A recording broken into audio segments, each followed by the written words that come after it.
Good afternoon students, welcome back to today's class. आज हम लोग हिंदी व्याकरण में पाठ संख्या 2 के बारे में जानेंगे। पाठ का नाम है वर्ण एवं मात्रा। इसके पिछले वीडियो में मैंने वर्ण के बारे में बता चुके हैं। बच्चों, हम लोग जान चुके हैं कि भाषा की सबसे छोटी ध्वनि वर्ण या अक्षर कहलाती है। वर्ण भाषा की सबसे छोटी इकाई होती है, इन्हें तोड़ा नहीं जा सकता। और वर्ण के दो भेद होते हैं। वर्ण दो प्रकार के होते हैं, स्वर वर्ण और व्यंजन वर्ण। जिन वर्णों के बोलने में किसी दूसरे वर्ण की सहायता नहीं लेनी पड़ती उन्हें स्वर कहते हैं, और ये 11 हैं, है ना।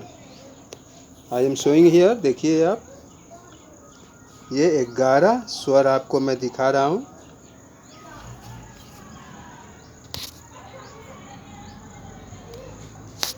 Okay, understood. और व्यंजन के बारे में, कॉन्सोनेंट्स के बारे में जानते हैं। जिन वर्णों को बोलने में दूसरे वर्णों की सहायता लेनी पड़ती है उन्हें व्यंजन कहते हैं। हिंदी भाषा में 33 व्यंजन होते हैं, है ना। आई एम शोइंग, देखिए आप लोग कुछ व्यंजन यहाँ क ख ग ये सब देख सकते हैं। ये टोटल 33 है। तो हम लोग वर्ण के बारे में देख रहे हैं। यानी वर्ण भाषा की सबसे छोटी ध्वनि है, जिसे हम लोग वर्ण कहते हैं। वर्ण के दो भेद हैं, स्वर तथा व्यंजन, है ना। तो इस प्रकार से हम लोग वर्णों के बारे में इसके पिछले वीडियो में भी समझे थे और आज भी मैं बताया हूँ। अब मैं रीडिंग कर रहा हूँ, आप लोग सुनिए और देखिए। बच्चों, आप हियर लेसन नेम वर्ण एवं मात्रा, letters and vowel marks. Here बच्चों, आप जानते हैं कि बोलते समय हमारे मुख से निकली ध्वनियों से ही भाषा बनती है, और ध्वनियों का लिखित रूप वर्ण कहलाता है ना। वर्ण भाषा की सबसे छोटी इकाई है, इसके टुकड़े नहीं किए सकते। देखिए यहाँ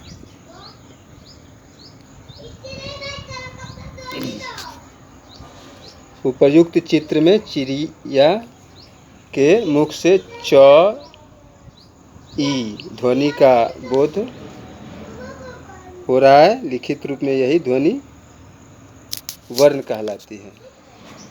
तो वर्ण का परिभाषा हुआ भाषा की सबसे छोटी इकाई या ध्वनि जिसके टुकड़े नहीं किए जा सकते, उसे वर्ण या अक्षर कहते हैं। आप देखिए यहाँ वर्ण के भेद। Part of letters. हिंदी भाषा में वर्ण दो तरह के होते हैं, स्वर वर्ण, व्यंजन वर्ण। स्वर वर्ण वॉवेल, ये स्वतंत्र ध्वनियाँ होती हैं। इनका उच्चारण अपने आप अर्थात बिना किसी दूसरे वर्ण की सहायता के होता है। हिंदी भाषा में स्वरों की संख्या 11 है। आप देख सकते हैं यहाँ ओ आ ई उ री, ये सब जो है स्वर हैं। अब चलिए व्यंजन के बारे में, कॉन्सोनेंट के बारे में। जिन ध्वनियों को उच्चारण में स्वर वर्णों की सहायता ली जाती है उन्हें व्यंजन वर्ण कहते हैं। हिंदी भाषा में व्यंजनों की संख्या 33 है। ये वर्ण निम्नलिखित है। देखिए यहाँ क वर्ग, क ख ग घ, च वर्ग, च छ ज झ। तो इस प्रकार से ये सभी हम लोग देख रहे हैं वर्णों के बारे में। यहाँ है। अब देखिए संयुक्त व्यंजन कौन है? तो देखिए, दो व्यंजनों के योग से बने व्यंजन संयुक्त व्यंजन कहलाते हैं। यानी दो व्यंजन मिल गए तो संयुक्त व्यंजनों की कुल संख्या 4 है। ये व्यंजन है छ, त्र, ज्ञ और स्र, है ना। इन व्यंजनों को दी गई तालिका से और अच्छी तरह से समझा जा सकता है। देखिए, दो वर्णों का मेल क, श, है ना, मिलके छ हुआ संयुक्त व्यंजन।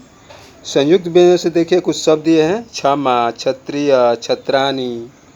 जैसे ज जोड़ इया, ये हुआ ज्ञ, ज्ञान, ज्ञानी, ज्ञाता।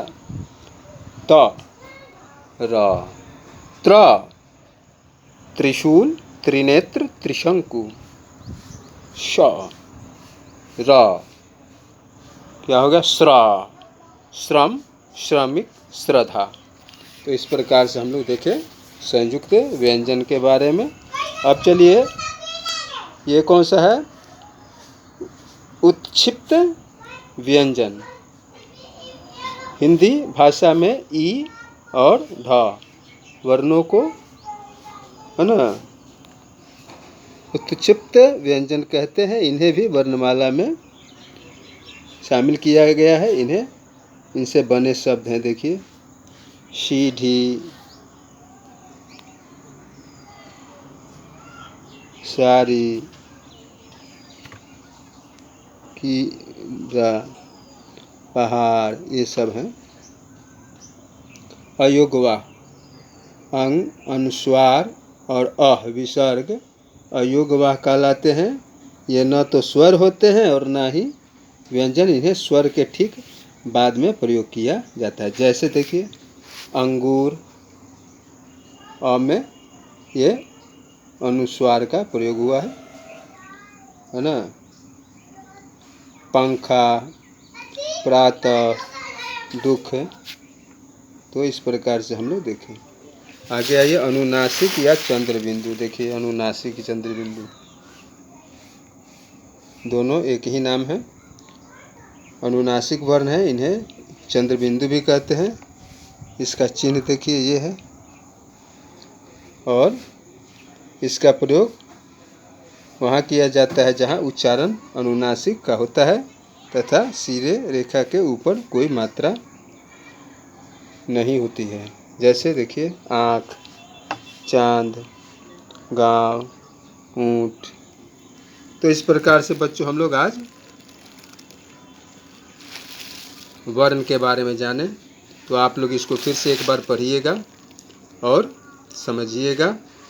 Okay, understood. Thank you, bye bye.